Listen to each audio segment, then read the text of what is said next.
Assalamu alaikum. Nasir, Dr. Nasir. How is life? Things are fine. So, this video and this lecture is continuation of the previous one. We did start with writing, mechanics of writing. Okay. In the previous lecture, in the previous video, we did talk about 3-4 things up to here. These are different advanced rules of English, right? So let me just take it through. The first is verbosity. The second is rule of brevity. The third is rule of proximity. The fourth is magniloquency. The fifth is run-on sentence. And the next is sentence fragment. Then use of slang. Then subject-verb concord. And then conventional C's, modern C's, and prolixity. Right, so in the previous video we did talk about these four, the first four, right? If you might have seen that video. So let me just a little bit idea of all this. Verbosity meant the use of heavy and difficult words. The use of heavy and difficult words is considered something minus. So you have to avoid this thing in writing. Okay? We did talk about this in detail in the previous lecture. The second was rule of brevity. Brevity, as I said, means extreme sort of conciseness. Right? Things should be made so simple and so concise that everything is clear, there is no ambiguity, but words are minimum. Okay. The fewest possible words. The next is the rule of proximity. As I told in the previous video, proximity, the rule of proximity in simple words says that you have to, whenever you have to match things, you have to consider the second subject, whether that is singular or true, and you have to use the helping verb after that according to that. Okay? And magniloquency, it's a bit high sounding word. As I told you, magniloquency basically means to use very difficult words, difficult in the sense very complicated expressions, to express simple ideas. Okay? Words might be simple, but you are saying a very simple thing in a very intricate, very complicated fashion. So you have to avoid this thing, you have to avoid this thing, and you have to apply this thing, you have to apply this thing. Okay? Today, we take this thing. The next is run-on sentence. Run-on sentence. What? Run-on sentence. Marker is not. Run-on sentence. It's very simple. So, what's meant by this? Run-on basically means when things are going without any proper sequence. Over here, run-on sentence means, suppose when you write something, you don't bother about punctuation marks. You just go on writing. You might have seen sometimes in case of subtitles, this problem is there. Right? Sort of right. Translation is there, and so things flow like this. There is no proper comma, no full stop, nothing like that. No semicolon, no colon, nothing like that. So run-on sentence means to go on writing. Suppose I say, it's my duty to tell you are not doing your job properly. So be careful in future. Something like this. So expression is fine, right? So, but it's a run-on expression, right? We haven't used any period, full stop. We haven't used any something like this, colon, semicolon, or any other punctuation marks. So it sounds a bit strange, a bit odd. So you have to avoid this thing. So run-on sentence is a very common mistake when actually you are writing on something very serious and people go on writing, okay, here it's okay, time is short, so let me finish. So that thing causes ambiguity. Suppose in case of law, if run-on sentences are there, so that might lead to a lot of fuss, right? So, hello, because as you know, in case of law, one comma, one column can change the very meaning of that expression. So, you have to avoid this thing. Run-on sentence means you just go on writing without any proper punctuation, without any, right, without bothering about, right, the basics or mechanics of punctuation or something. Clear? Once again, this is something negative, so let's cross it. Cross. The next is sentence fragment. Sentence fragment. Have you heard this thing before? What's meant by sentence fragment? And people sometimes say that sentence fragment is a sort of clause. Some say it's a phrase. So let me write, just touch one more thing. Let me try sentence fragment. This is our next to sentence fragment means what? But to understand this thing, you need to be clear about 2-3 things, right? The first is phrase, as we did talk about in the previous lecture. The next is phrasal verb. Okay. Another thing is idiom. And one thing is clause.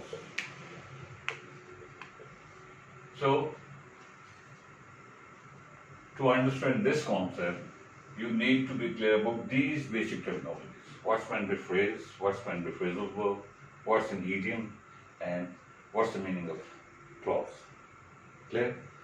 So, what phrase, as I said in the previous lecture very clearly, phrase is a combination of words that gives incomplete sense. What should? Phrase is a combination of words that gives incomplete sense. Incomplete sense. 2-3 words are there, but sense is incomplete. So these are also sort of rules, right? In addition to these ones, obviously, if you don't understand these things, so there are so many mistakes, so many sort of errors. So phrase is a combination of words that has, right, read with sense but not clear-cut sense. As I was saying in the previous lecture, something like, yes, up till now, according to him, in my opinion, with a view, by the way, something. Phrasal verb, what's meant by this thing? People do mix these two. They think that phrases are phrasal verbs. Some people say phrasal verbs are phrases. So what's the real story? You might have a little bit idea, but we try to be a bit more clear. So phrase, as I said, they give incomplete sense. But phrasal verb is a phrase in which the key element is a verb. It's a sort of phrase. What sort of phrase? A phrase in which the key element, it means the main thing, the key element is a verb. So it means obviously logically there is sort of difference, right, in these two between the phrase is something slightly different from phrasal verb. So in case of phrase, we say it's a combination of words that gives incomplete sense. Clear? In case of phrasal verb, I'm saying it's a phrase that has what? In which the main part, the prominent thing is this thing. Verb becomes very prominent. So if I just ask you to write, differentiate, if I write over here, in a way, okay, or take two, or with a view, okay, or look up to. All these are phrases. All these are phrases, no doubt in that, sure. But Can you sort of differentiate? Would you call it a phrase or a phrasal verb? In a way, it's a phrase. It's a phrase because two, three words are there. But it's no way a phrasal verb because we don't find any verb-like stuff in this. Take this one. Two words are there, starting with take. Take is a verb, it's we.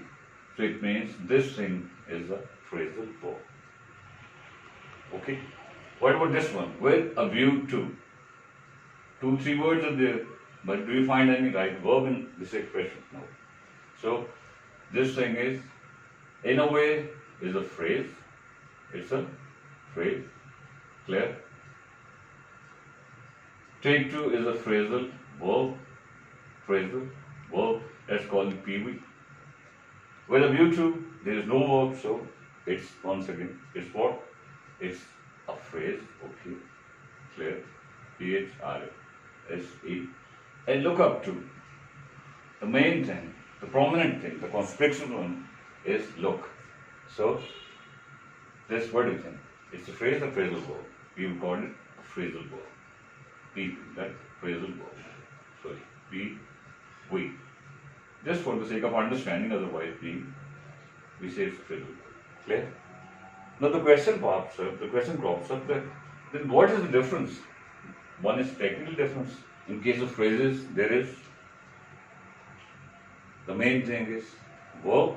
In case of phrasal verb, the main thing is verb. In case of phrases, there is no verb. But there is a logical question that comes to mind. That is, can we call phrasal verbs phrases? Or can we call phrases phrasal verbs? So what does your mind say? It's very simple, but a bit logical that phrasal verbs are phrases. Whenever there is a phrasal verb, so that is technically a phrase because two, three words are there. But for phrases, it's not a must that they be phrasal verbs. You're not getting my point. I'm saying a very simple right formula is you can say all phrasal verbs or phrases, all phrasal verbs are phrases, but all phrases are not phrasal verbs. All phrasal verbs are phrases, but all phrases are not phrasal verbs. Okay. So far we have discussed phrases and phrasal verbs. I'm pretty sure you would have got at least a little bit idea. The next thing is idiom. Right? People do mix these 4-5 things. They do jumble stuff, so it's not good. Idiom, what's your concept of idiom? Idiom means what? Yes? Some people think phrases are idioms, phrasal verbs are idioms are phrases, and so sort of fuss is there. So idiom can not be defined actually exactly, but idiom is an expression that is a phrase, but the meaning of that is a bit, right, that's slightly different from the routine meaning, right? Sometimes sound a bit illogical, right? Say that, what? But whatever the meaning of that is, right, history-wise there might be some background of that, but we are not clear about that thing, so we say this thing has a bit, right, meaning that is slightly different from the routine meaning. So we can define it like this. An idiom is a phrase. It's a phrase, obviously, right? With the tinge of illogicality, something like this. No? An idiom is a phrase with the tinge of illogicality. Tinge basically, if you know or not, shade of something. It means there is slight touch of illogicality, right? We feel that this thing is, apparently its meaning should be like this, but it is like this. Suppose you take an example. Idiom, right from the very childhood, right, we start doing all this stuff. This idiom, that idiom, and so, yes. So it was sentence fragment, so let it. Okay. Actually, we were supposed to make it clear, and no, we are digressing, but this digression is very much required to grasp things. Okay. So I've said idiom is a phrase with the tinge of illogicality. It means an expression, a combination of two or more than two words that has slightly different meaning from its routine meaning. Suppose you take an example of idiom like apple of discord, right? It's an idiom. A bull in a china shop, it's an idiom, right? Their tag, right? It's idiom, right? Apple of one's eyes, axe to grind. So, if you think for a while, right? Technically, all these are phrases, right? Because 2, 3 words are there, 2, 3 or more than that. So all these are phrases. But in routine, we do not call them phrases. We say these are idioms. The reason behind that is, suppose apple of discord. It means, as you know or not, it basically means casus belli. Casus belli means the reason of right conflict. Right? It's one word. It's not right an idiom, but it's an idiom. Apple of discord means casus belli, the cause of right conflict. So one thinks, what? Why apple of discord? What apple has got to do with discord? So there might be a saga that years ago, right there, right, someone might have stolen some apple from someone's garden, and so that might have led to a conflict. So, but we don't find any definite reason of it. So, apple of discord. Same is the case with a bull in a china shop, right? A bull in a china shop means when someone doesn't suit in that situation, right? Suppose there's a function and most of the members, they are just girls, and just 1, 2 actually boys are there. That is something like this. A bull in a china shop. Apple of one's eyes, it means someone who is very dear to you. Once again, it's not clear why. And axe to grind when you have some vested interest, some personal interest. So one thing is there, all these are phrases. Are these phrases or not? Because they are phrases. 2, 3 or 4 or 5 words are there. So these are phrases. But we cannot call them phrases, we call them idioms. The reason behind that is, as I just mentioned over here. Clear? So, as I said right a little bit some time ago, that phrasal verbs are phrases, but for phrases it's not a must that they be phrasal verbs. Can you recall Graviter? Okay. We can apply the same rule over here. That is what? Idioms are phrases, but it's not a must that phrases be idioms. So all these are phrases obviously, but so we can say idioms are technically, they come in the list of phrases, but all phrases are not idioms. No, idioms are technically phrases, but phrases, it's not a must that phrases be idioms. Okay. So the next thing is clause. Let's start this thing. What's meant by clause? As I think did discuss a little bit right in the previous video, clause is a combination of words that gives complete sense. Can you recall now? An expression that gives complete sense. Right? It has got nothing to do with phrases, phrasal verbs or idioms. It is something different.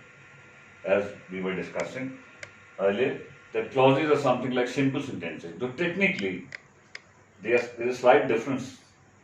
So that is another story, so we shall discuss later on. Just keep in mind that clauses are those expressions that have complete sense. Okay. And what actually happens? People do mix these two things. You might have observed that suppose sometimes you compose something, you start writing something, and you get a message, and that is whatever you have written, it's a sentence fragment. And people think perhaps he is saying that it is okay, right? So, but they do forget that red actually, right? Stuff that is showing that no, there is something wrong. So please don't mix these two. Some people mix this thing with this phrase. So these are three different things. Okay? So phrase, as I've said, right, it is a combination of words with incomplete sense. A clause is a combination of words that gives complete sense. Sentence fragment, it means, as you can write, guess from the very name, it is an expression that looks like a sentence, but that is actually not a sentence. So this is a story. What? How can you can say an expression that looks like a sentence, but that is actually not a sentence. That is not a sentence. So something like this. That's why it's called sentence fragment. In the first look, right, we have a sentence, and believe me, it's a very, very prevalent mistake. Most of the writers, most of the students, candidates, they just go on writing, and whatever they write, their writing is full of what? Their writing is full of sentence fragments. And they, in their book, their sentences are sort of clauses, but actually the story is slightly different. So try to understand that this thing is a bit difficult. An expression that looks like a sentence, but that is actually not a sentence. So what actually I'm trying to say, what? How do you take it? What? Suppose I say to uplift the teaching standard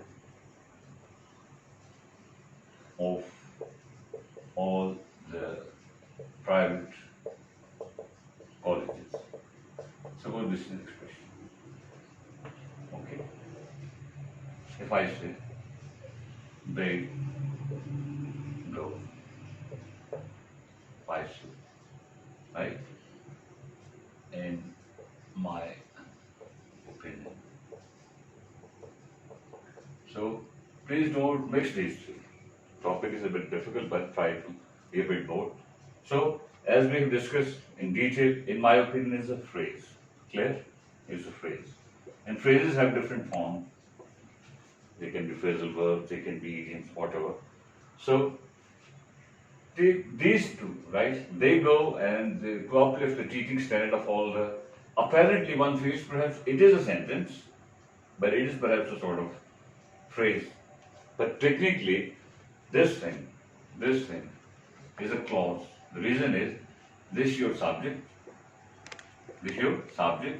and this your verb. And the minimum requirement of a clause is that technically that thing is said in a different way, but just to simplify it, we say whenever subject is there and verb is there, so technically we are bound to call that a clause. So it's a clause. And this thing, to uplift the teaching standard of all the private colleges. Apparently it's a clause, it's a sentence, but actually it's not. If you translate it, so what's the meaning of this? That what?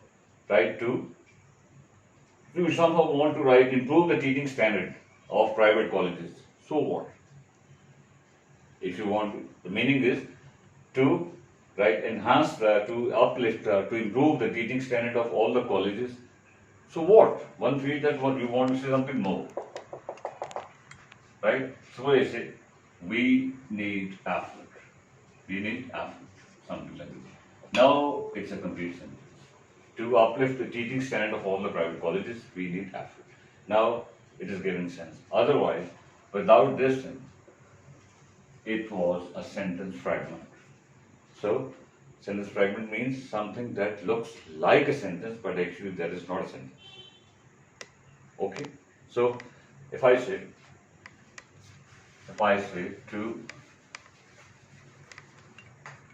to curb the increasing trend of corona. What is it?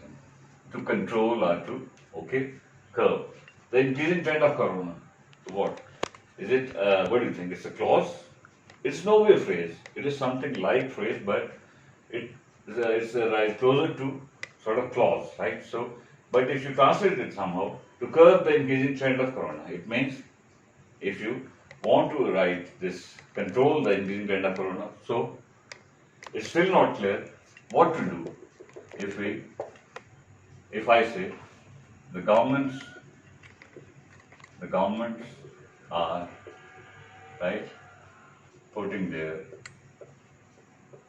best efforts. Suppose this, putting the best efforts. Now it's giving complete sense. So it means up to here it was a fragment. And when we have added this thing, now it's clear actually what we want to say. So sentence fragment is something like a phrase, is something like a clause, but actually it is something different from those. So in writing, what I have seen in essay writing, in routine writing, sometimes even in research papers, this sort of problems are there, that the whole stuff is teamed with sentence fragments, fragments, fragments, fragments.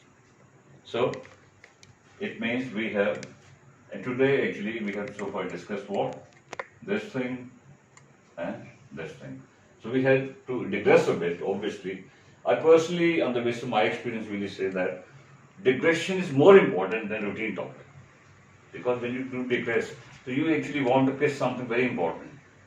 And unless the very basics of a topic are clear, how one can write, I understand that. So if you don't understand phrases, you cannot understand this thing. If you don't understand phrasal verb, you cannot say this is something slightly different. So this is the story. So do you think it's enough for today? So because, right, apparently it's the game of 10 rules, but you can guess that things are not that simple as it seems. And you can see the intricacy, right? One thing is there and out of that another, right, all of a sudden, right, drops in, another pops up and then go on and on. Inshallah, we will try to simplify these very complicated topics. Please be with me. Inshallah, take care. See you very soon. See you. Allah Hafiz.